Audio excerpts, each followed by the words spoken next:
അവൾ നിറഞ്ഞ കണ്ണുകൾ തുടച്ച് നിച്ചുവിനെ കോളാക്കാൻ നിന്നതും നിച്ചുവിന്റെ ബൈക്ക് ദേവിന്റെ വീടിന് മുൻപിൽ വന്നു നിന്നു.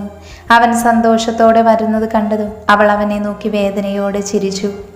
എന്താടി മുഖത്തിനൊരു വാട്ടം? വീട്ടിൽ നിന്ന് വന്നതുകൊണ്ടാണോ? അതേട്ടാ. അല്ല, മോനെന്താ ഈ സമയത്ത്? ഭാനുവമ്മ ചോദിച്ചു. അത് ഞാനൊരു കാര്യം പറയാൻ വന്നതാ. എന്താ ഏട്ടാ? ഞാൻ നാളെ ദുബായിലേക്ക് പോകും. അവിടെ നിന്ന് കോള് വന്നു തിരിച്ചു ചെല്ലാൻ. അപ്പോൾ ഏട്ടൻ പോവാണോ? കുറച്ച് ദിവസം മുൻപ് അറിയായിരുന്നു അടുത്ത് പോകേണ്ടി വരുമെന്ന്. നിന്നോട് ഞാൻ പറയാതിരുന്നതാ നീ വിഷമിക്കാതിരിക്കാൻ. അപ്പോൾ ഏട്ടൻ പോവാണോ എന്നെ വിട്ട്? ചേ, നീ കരയാണോ? എന്താ മോളെ ഇത്? ഞാൻ ഒറ്റക്കാവും ഏട്ടാ. ഒറ്റക്കോ? അതെങ്ങനെ? ദേവില്ല നിന്റെ കൂടെ. ദേവുള്ളത് കൊണ്ടാണ് ഞാൻ നിന്നെ ഒറ്റക്കാക്കി പോകുന്നത്.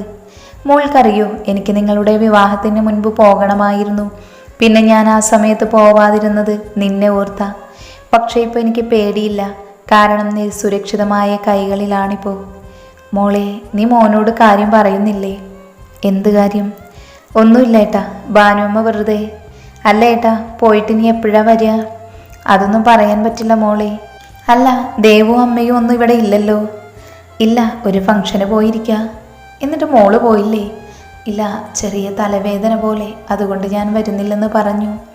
എന്നിട്ട് തലവേദന എങ്ങനെയുണ്ട്? കുറവുണ്ട്. കണ്ണെല്ലാം ചുവന്നിരിക്കുന്നുണ്ടല്ലോ. ഭാനുമ്മേ, ഏട്ടനെ കുടിക്കാൻ എടുക്കോ? ആ മോളെ, ഞാൻ ഇപ്പോൾ എടുത്തു വരാം. എനിക്കൊന്നും വേണ്ട. ഒന്നും കഴിക്കാതെ ഞാൻ പറഞ്ഞേക്കില്ല. പിന്നെ അവർ കുറച്ചു നേരം സംസാരിച്ചിരുന്നു. പിന്നെ നിച്ചു ഇറങ്ങാൻ നിന്നതും അവൾ അവനെ കെട്ടിപ്പിടിച്ച് പൊട്ടിക്കരഞ്ഞു. മോളെ, ഏട്ടൻ സന്തോഷത്തോടെ പോയി വാ. പിന്നെ എന്നും വിളിക്കണേ. ആ മോളെ.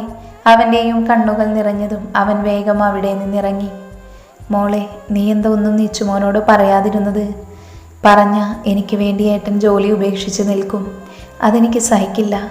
എന്നോടുള്ള സ്നേഹം കൊണ്ടാ ഏട്ടൻ കരുതൽ പോലെ ഏട്ടൻ കൂടെ നിന്നത്. ഇനി ഞാനായി ആ പാവത്തിന് സങ്കടത്തിലാക്കില്ല. ഇപ്പോൾ തന്നെ പാതി ചത്താ പോകുന്നത്. ദേവുള്ള ധൈര്യത്തിലാണിപ്പോൾ പോകുന്നത് തന്നെ. അതുപോലെ തുടരട്ടെ. എല്ലാം എൻ്റെ വിധി. മോളെ, ഞാനൊന്ന് കിടക്കട്ടെ അമ്മേ. നല്ല ക്ഷീണം പോലെ. അവൾ റൂമിലേക്ക് നടന്നു പോയതും ഭാനുവമ്മ വേദനയോടെ അവൾ പോകുന്നത് നോക്കി നിന്നു. ഈ സമയം പാർട്ടി കഴിഞ്ഞ് അവർ അവിടെ നിന്ന് തിരിച്ചു. വീട്ടിലെത്തിയതും ലച്ചൊന്നും നോക്കാതെ ദേവ് റൂമിലേക്ക് നടന്നു. ആൻറ്റി, ദേവ് എന്താ ദേഷ്യത്തിൽ പോയത്? അറിയില്ല മോളെ, ചിലപ്പോൾ നേരം വൈകിയത് കൊണ്ടാവും. എന്നാ ആൻറ്റി, ഞാൻ നാളെ വരാം. ശരി മോളെ. ഡി പെണ്ണെ, എഴുന്നേൽക്കടി. ദേവ് കാർത്തുവിനെ വിളിച്ചതും അവൾ കണ്ണു തുറക്കാതെ ചെരിഞ്ഞു കിടന്നു. പിന്നെ അവൻ ദേഷ്യത്തിൽ വാഷ്റൂമിൽ നിന്ന് വെള്ളം എടുത്തുകൊണ്ട് വന്ന് കാർത്തുവിൻ്റെ മുഖത്തേക്ക് ഒഴിച്ചു. പെട്ടെന്ന് അവൾ ബെഡിൽ നിന്നും ചാടി എഴുന്നേറ്റതും ദേവിൻ്റെ കൈ അവളുടെ മുഖത്ത് പതിഞ്ഞു. ആരോട് ചോദിച്ചിട്ടാ നീ ഇവിടെ കയറി കിടന്നത്? അത് തല ചുറ്റിയപ്പോൾ. ചി, കള്ളം പറയുന്നു പൊന്ന മോളെ. അവൾ കവിളൻ വീണ്ടും അടിച്ചതും അവൾ നിലത്തേക്ക് വീണു. പിന്നെ ദേവ് അവളെ വലിച്ചെഴുന്നേൽപ്പിച്ച് ബാൽക്കണിയിലേക്ക് തള്ളിയിട്ടു. വാതിലടച്ചു. പിന്നെ ദേഷ്യത്തിൽ ഫോണിൽ നോക്കി അത് എറിഞ്ഞുടച്ചു. ഈ സമയം യാദവ് കാത്തുവിനെ ആലോചിച്ച് കിടന്നു. അവളുടെ മുഖം അവൻ്റെ മുൻപിൽ തെളിഞ്ഞു നിന്നു. ഡാ യാദവ്, എന്താലോചിച്ച് കിടക്കുക? ഇന്ന് ഞാനൊരു പെൺകുട്ടിയെ കണ്ടു. പക്ഷേ അവളെ ഞാൻ എവിടെയോ വെച്ച് മുൻപ് കണ്ടിട്ടുണ്ട്. എന്നിട്ട് നീ ആ പെൺകുട്ടിയെക്കുറിച്ച് അന്വേഷിച്ചോ? ഏയ് ഇല്ല. വെറുതെ എന്തിനാ ഞാൻ അവളുടെ കാര്യത്തിൽ തലയിടുന്നത്? ഒന്നാമതേ 100 കൂട്ടം പണിയാണിപ്പോൾ. ഈ പണിയെന്ന് പറയുന്നതേ ആളുകളെ ഓടിച്ചിട്ടടിക്കുന്നതല്ലേ. ഡാ വേണ്ട വേണ്ടേ. ഞാനൊന്നും പറയുന്നില്ല. പിന്നെ അവർ ബിയർ പൊട്ടിച്ച് രണ്ടും കൂടെ അടിച്ചു. യാദവ്, നീ എങ്ങോട്ടാ പോകുന്നത്? വീട്ടിലേക്ക് പെങ്ങൾ കാത്തിരിക്കും. ഞാൻ വരാതെ ഉറങ്ങില്ലെന്ന് പറഞ്ഞിരിക്കുന്നത്. അവളോട് എൻ്റെ അന്വേഷണം പറഞ്ഞേക്ക്. അത് നിനക്ക് നേരിട്ട് പറഞ്ഞൂടെ? പൊക്കി പറയാന്ന് വിചാരിക്കരുത്. നിന്റെ അനിയത്തി നിന്നേക്കാൾ വലിയ പുലിയാണ്. ഒരു പെൺപുലി. പക്ഷെ എന്നോട് ചൊറിയാൻ വന്നാലേ അവൾ എൻ്റെ തനി സ്വഭാവം കാണും. എന്നിട്ടാണോ കഴിഞ്ഞ ആഴ്ച നീ വീട്ടിലേക്ക് വന്നപ്പോൾ അവൾ കയറി മാന്തിയത്? പറയാതിരിക്കാൻ പറ്റില്ല. നിന്റെ അനിയത്തിക്ക് തൻ്റെ ഇടം കുറച്ച് കൂടുതലാ. എൻ്റെ അല്ല ചോര, അപ്പോൾ ഉണ്ടാകും. അത് ശരിയാ. എന്ന് ഞാൻ ഇറങ്ങ്, നാളെ കാണാം. ശരിടാ. രാവിലെ ദേവ് കണ്ണു തുറന്നതും ചുറ്റും നോക്കി. വാതിൽ തട്ടുന്നത് കേട്ടതും അവൻ ബാൽക്കണി ഡോറ് തുറന്നു. എന്താടി, എന്നെ ഉറങ്ങാനും സമ്മതിക്കില്ലേ? അത് നേരം നന്നായി വെളുത്തു. അടുക്കളയിൽ ചെന്നില്ലെങ്കിൽ മേഡം വഴക്ക് പറയും. എൻ്റെ കൺമുൻപിൽ നിന്ന് പോവാൻ നോക്കടി നാശമേ. ദേവലറിയതും കാത്തു താഴേക്ക് പോയി. പിന്നെ വേഗം കുളിച്ച് അടുക്കളയിൽ കയറി. ഡീ കറുമ്പി, ഇപ്പോഴാണ് കയറി വരുന്നത്. ഇത് നിന്റെ വീടല്ല, തോന്നിയ സമയത്ത് കയറി വരാൻ. ബാനു, ഇവൾക്കിന്ന് ഭക്ഷണം കൊടുക്കേണ്ട, പട്ടിണി കിടക്കട്ടെ. അയ്യോ മേഡം, അത് ഒന്നും ഇങ്ങോട്ട് പറയണ്ട. രാവിലത്തെ ഫുഡ് ഉണ്ടാക്കിയില്ലേ? ഉണ്ടാക്കി മേഡം. എന്ന ബാനു ഇപ്പോൾ തന്നെ പൊക്കോ.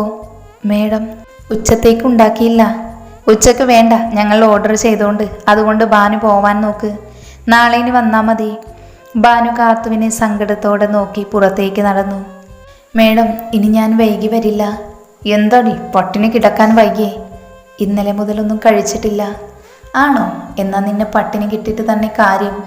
ഇതും പറഞ്ഞവർ അടുക്കള പൂട്ടിയിറങ്ങി. കാത്തുവിനെ പുച്ഛത്തോടെ നോക്കി അവർ കാറിൻ്റെ കീഴെടുത്ത് പുറത്തേക്ക് നടന്നു. ദേവ് മുകളിൽ നിന്ന് വന്ന് ടേബിളിൽ ഇരുന്നതും കാത്തുവിനെ നോക്കി. ഡി, നോക്കി നിൽക്കാതെ വിളമ്പ്. അത് മേഡം, അടുക്കള പൂട്ടിപ്പോയി. അടുക്കള പൂട്ടിയോ? അതും പറഞ്ഞവൻ ദേഷ്യത്തോടെ അവളെ നോക്കി ഓഫീസിലേക്ക് ഇറങ്ങി. സഞ്ജു, എന്തായി? ആ, നവീൻ അത്ര നല്ലവനല്ല. പെണ്ണും കള്ളും അവൻ്റെ ഹോബി. പിന്നെ നമ്മുടെ കമ്പനിയുടെ ഓർഡർ ചോർത്തിയത് അവൻ തന്നെയാ. ഇപ്പോഴും അവൻ്റെ ആളുകൾ നമ്മുടെ കമ്പനിയിലുണ്ട്. കൂടാതെ അവനൊരു ന്യൂസ് പ്രൊജക്റ്റിനു വേണ്ടി പ്രസൻറ്റ് ചെയ്യാൻ ഇന്ന് വരുന്നുണ്ട്. അവനെ എല്ലാം തെളിവോടെ പൂട്ടണം. പിന്നെ അവൻ്റെ തന്തയെയും. എന്തായാലും ആ പ്രൊജക്റ്റ് നമുക്ക് കേൾക്കാം. പെട്ടെന്ന് ദേവിൻ്റെ ഫോൺ അടിച്ചതും ദേവ് കോൾ എടുത്തു. ഹലോ ലച്ചു, പറ. ദേവ്, എൻ്റെ ഏട്ടൻ വരുന്നുണ്ട് ദേവിൻ്റെ ഓഫീസിലേക്ക്. ഞാൻ അറിഞ്ഞു. ദേവ്, ആ പ്രൊജക്റ്റ് വേറെ ആർക്കും കൊടുക്കാതെ ഏട്ടന് കൊടുക്കൂ. എന്നാൽ ദേവിൻ്റെ കമ്പനിക്കൊപ്പം ഞങ്ങളുടെയും എത്തും. ഞാൻ നോക്കട്ടെ.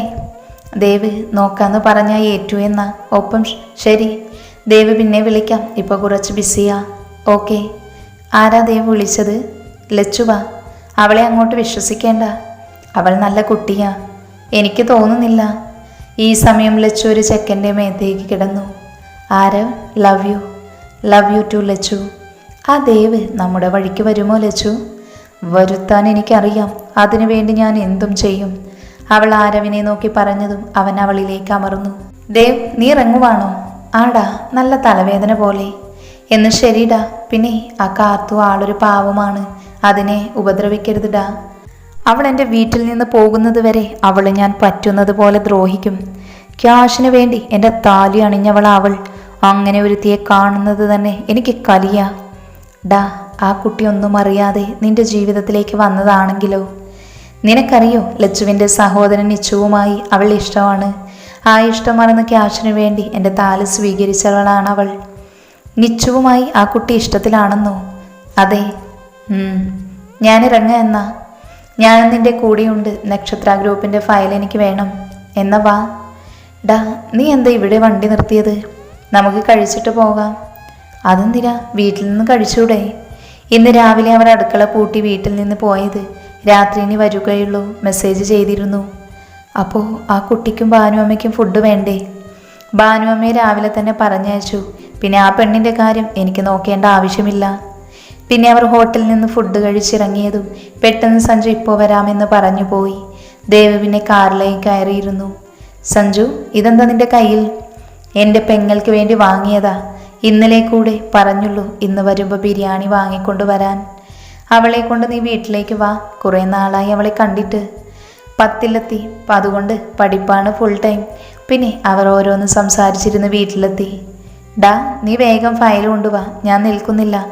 വീട്ടിലേക്ക് പോവാം. ഫുഡ് അനിയത്തിക്ക് കൊടുത്തിട്ട് ഓഫീസിലേക്ക് പോവണം. അവൾ വീട്ടിലുണ്ടോ? ഇന്ന് ലീവാണ് ആള്. ഞാൻ എടുത്തു വരാം, നീ ഇരിക്ക്. ദേവ് മുകളിലേക്ക് പോയതും സഞ്ജു കാത്തുവിനെ അന്വേഷിച്ച് നടന്നു. ബാക്കിൽ ചുമരിനോട് ചാരി ഉറങ്ങുന്നവളെ കണ്ടതും അവൻ തട്ടി വിളിച്ചു. സഞ്ജു സാർ എപ്പോൾ വന്നു? ഇപ്പോൾ വന്നുള്ളൂ. ദാ, ഇത് പിടിക്ക്. എന്താ ഇത്? ഭക്ഷണമാണ്. ഇന്ന് മോള് പട്ടിണിയാവുമെന്ന് എനിക്കറിയാമായിരുന്നു. അതുകൊണ്ട് വാങ്ങിയതാ. രാത്രിക്കും കൂടെ ഉണ്ട്. അവൾ നിറഞ്ഞ കണ്ണാൽ അവനെ കൈകൂപ്പിയതും അവൻ അവളെ ചേർത്ത് പിടിച്ചു. എന്നെ സ്വന്തം ഏട്ടനായി കണ്ടാൽ മതി. പിന്നെ ഞാനൊരു കാര്യം ചോദിച്ചോട്ടെ? എന്ത് സർ? നിച്ചു മോളുമായി തമ്മിൽ ഇഷ്ടത്തിലാണോ? എൻ്റെ സഹോദരനെ ഞാൻ അങ്ങനെ കാണുമോ ഏട്ടാ? ഞാൻ ചോദിച്ചെന്നുള്ളൂ. മോളിത് കഴിച്ചോ? ദേവ് ഇപ്പോൾ മുകളിൽ നിന്ന് വരും. അത് പറഞ്ഞവൻ പോയതും അവൾക്ക് നല്ല വിശപ്പ് കാരണം അവളത് വേഗം കഴിച്ചു തീർത്തു. ദേവ്, നീ ഇങ്ങോട്ട് വന്നോ? ദാ പിടിക്ക് ഫയല്. ഡാ, ഞാനിപ്പോൾ കാർത്തികയെ കണ്ടു. അതിന്? അവൾക്ക് നല്ല ക്ഷീണം പോലെ. പിന്നെ അതുമല്ല, അവളുടെ കഴുത്തിൽ പാടൊക്കെ ഉണ്ടല്ലോ. ഇനി നീ നീ ചോദിക്കാൻ വരുന്നത് മനസ്സിലായി. പിന്നെ അവളെൻ്റെ കൂടെ കിടന്നിട്ടുണ്ടെങ്കിൽ അവൾക്കതിനുള്ള പണം ഞാൻ കൊടുക്കുന്നുണ്ട്. ദേവ്, നീ എന്തൊക്കെയായി പറയുന്നത്? സഞ്ജു, നീ പോ.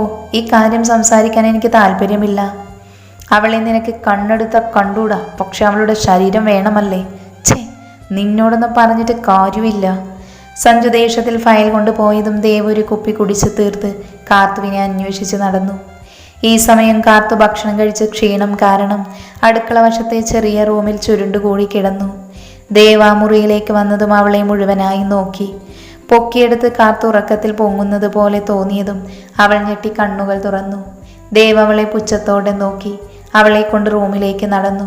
അവൾ അവൻ്റെ കയ്യിൽ കിടന്ന് കുതിറയെങ്കിലും അവൻ അവളെ നിലത്തിറക്കാതെ റൂമിലേക്ക് കൊണ്ടു നടന്നു.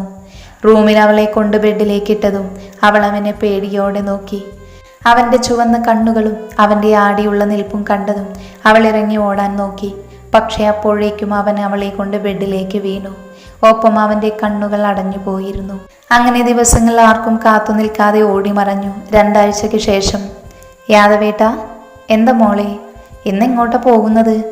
ജോലിക്ക്. അപ്പോൾ ഇന്ന് ആരുടെയോ എല്ലാം ഇടിയുമെന്ന് സാരം.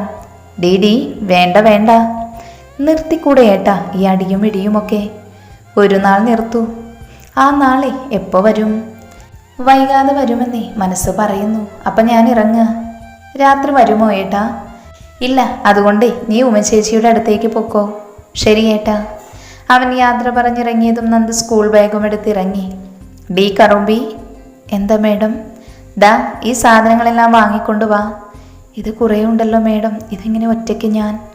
നിനക്ക് ഒറ്റയ്ക്ക് കൊണ്ടുവരാനുള്ളതേ ഇതിലുള്ളൂ. എല്ലാം വാങ്ങിയതിൻ്റെ ബില്ല് കയ്യിലുണ്ടായിരിക്കണം. പിന്നെ ക്യാഷ് കയ്യിലുണ്ടെന്ന് വെച്ച് ഓട്ടോ കയറി വന്നാലേ 2 ദിവസം പൊട്ടിനിക്കിടും. ഇതു പറഞ്ഞ് സഞ്ചി കയ്യിൽ കൊടുത്തതും അവൾ വേഗം പുറത്തേക്ക് നടന്നു. നല്ല പൊള്ളുന്ന വെയിലായതുകൊണ്ട് തന്നെ അവൾ വേഗത്തിൽ നടന്നു. സാധനങ്ങളെല്ലാം വാങ്ങി അവൾ തിരിഞ്ഞത് മുൻപിൽ നിൽക്കുന്ന യാദവിനെ കണ്ടവൾ ഞെട്ടി. പിന്നെ എല്ലാ സാധനങ്ങളും എടുത്ത് അവൾ നടക്കാൻ നിന്നതും അവൻ അവളെ പുറകിൽ നിന്ന് വിളിച്ചു. ഡി, അവിടെ നിന്നേ. എന്താ? നീ എവിടെയുള്ളതാ? ഇവിടെ ഒന്നും ഞാൻ കണ്ടില്ലല്ലോ. ഞാനൊരു വീട്ടിൽ ജോലിക്ക് നിൽക്കുക. ഏത് വീട്ടിൽ? ദേവാസുരം. അടുക്കളപ്പണിക്കാണോ? അതെ. അവിടെയല്ലേ ഭാനുവമ്മ ഉള്ളത്? ഭാനുവമ്മയെ അറിയോ? അറിയാം. എന്നാ ഞാൻ പോട്ടെ, നേരം വൈകി. നിന്റെ വീട് എവിടെയാ? എനിക്ക് വീടൊന്നുമില്ല. അപ്പോൾ മുൻപ് എവിടെയായിരുന്നു? വല്യച്ഛൻ്റെ വീട്ടിൽ. നിന്റെ അച്ഛനും അമ്മയും? ജീവിച്ചിരിപ്പില്ല. വല്യച്ഛൻ്റെ വീട് എവിടെയാ? താമരശ്ശേരി. അവിടെ എവിടെയാ? ലക്ഷ്മി നിലയത്തിൽ. നീ പൊക്കോ. അവൾ നടക്കാൻ നിന്നതും അവൻ വീണ്ടും വിളിച്ചു. എന്താ? ഞാൻ ഓരോന്ന് ചോദിച്ചപ്പേ നീ എന്താ മണിമണി പോലെ ഉത്തരം നൽകിയത്? അത് പേടിച്ചിട്ട്. അന്ന് ഞാൻ അയാളെ വെട്ടുന്നത് നീ കണ്ടു അല്ലേ? വാ. എങ്ങോട്ടാ? നീ നടക്കാൻ പോവുകയാണോ ഈ സാധനങ്ങളെല്ലാം പിടിച്ച്? ഇതും പറഞ്ഞവനൊരു ഓട്ടോയ്ക്ക് മുൻപിൽ കൈ കാണിച്ചതും ആ ഓട്ടോ അവരുടെ അടുത്ത് വന്ന് നിർത്തി. എന്താ യാദവേ, ഓട്ടം പോകണോ? ഇവളെ ദേവരാഗത്തിൽ ഇറക്കി വിട്ടേക്ക് ജോസഫേട്ടാ. പിന്നെ ക്യാഷ് വാങ്ങേണ്ട, ഞാൻ തരാം. വേണ്ട, ഞാൻ നടന്നു പോയിക്കൊണ്ട്. കയറിപ്പോടി. അവൻ അലറി പറഞ്ഞതും അവൾ വേഗം ഓട്ടോയിൽ കയറി. ഓട്ടോ പിന്നെ എടുത്തതും യാദവ് ചിരിച്ചു. മോളെ പേടിച്ചോ മോൻ അലറിയപ്പോൾ? ചെറുതായി. അവൻ പാവാ മോളെ, നല്ല മനസ്സാ കുട്ടിക്ക്. അല്ല, മോള് ജോലിക്ക് നിൽക്കുന്നതാണോ അവിടെ പുതുതായി? അതെ. ഉള്ളിലേക്ക് കയറ്റണോ മോളെ ഓട്ടോ? വേണ്ട, ഇവിടെ നിർത്തിയാൽ മതി, ഞാൻ നടന്നു പൊക്കോളാം. എന്ന് ശരി. ഇതും പറഞ്ഞ അയാൾ പോയതും കാർത്തു സാധനങ്ങളെടുത്ത് വീട്ടിലേക്ക് നടന്നു. ഡി കറുമ്പി, എല്ലാം വാങ്ങിയോ? വാങ്ങി മേഡം. എന്നാ എല്ലാം കൊണ്ടുപോയി ഒതുക്കി വെക്ക്. വേഗം, എൻ്റെ കാല് തടവണം. ഞാൻ ഉച്ചയ്ക്കൊന്നും കഴിച്ചില്ല. അതിനെന്താ, നീ എനിക്ക് കാലൊഴിഞ്ഞ് തന്നിട്ട് ഭക്ഷണം കഴിച്ചാൽ മതി. പിന്നെ ഒരു നേരം കഴിക്കാതിരുന്ന വിശന്ന് ചാവില്ല. അതുകൊണ്ട് വേഗം വാ, എല്ലാം എടുത്തു വെച്ച്.